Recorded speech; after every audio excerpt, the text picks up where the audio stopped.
So Nate Silver is out with his official election prediction model. And let's just say the results are really incredible. So I'm going to show you up front here now.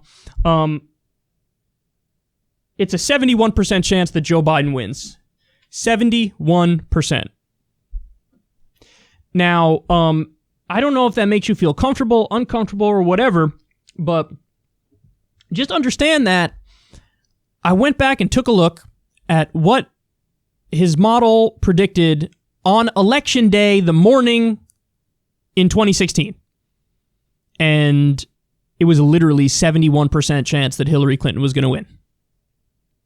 71% chance Hillary was going to win. It's the exact same number. Now, what's interesting is Biden, I thought, there's some averages where Biden is up more than Hillary was up at this point, like a point or two more. But still, the model has it at 71%. So, I mean, this should be a warning. This should be a wake-up call to people. This race is not over. And it's very possible that Biden even peaked too early, because there were some crushing Biden polls that came out maybe a month and a half or 2 months ago where he was just routing Trump.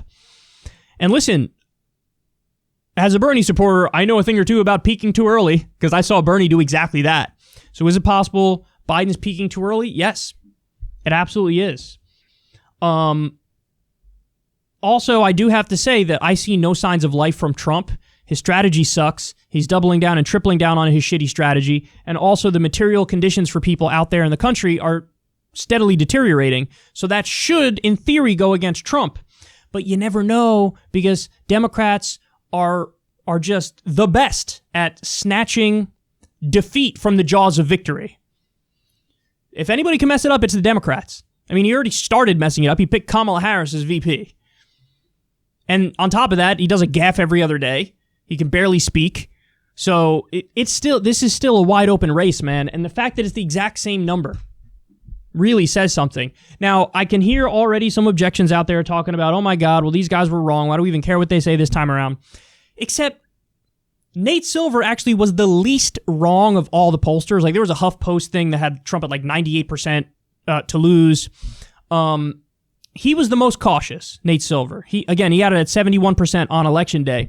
But really, like, the actual vote count was kind of right in line with the polls. Hillary won by like 3 million votes. So she won the popular vote. That's kind of like right in line with what the polls were saying. She was up 2 to 4 points nationally in the polls. She won by 3 million votes. That's like right within the margin of error. It's perfectly normal.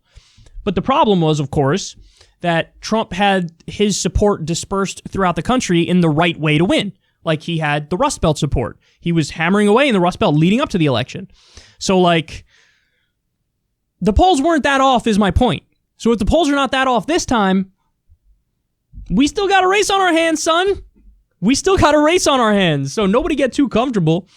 But, you know, it's like watching a slow motion train crash or something, because plane crash? It's watching a disaster unfold in slow motion.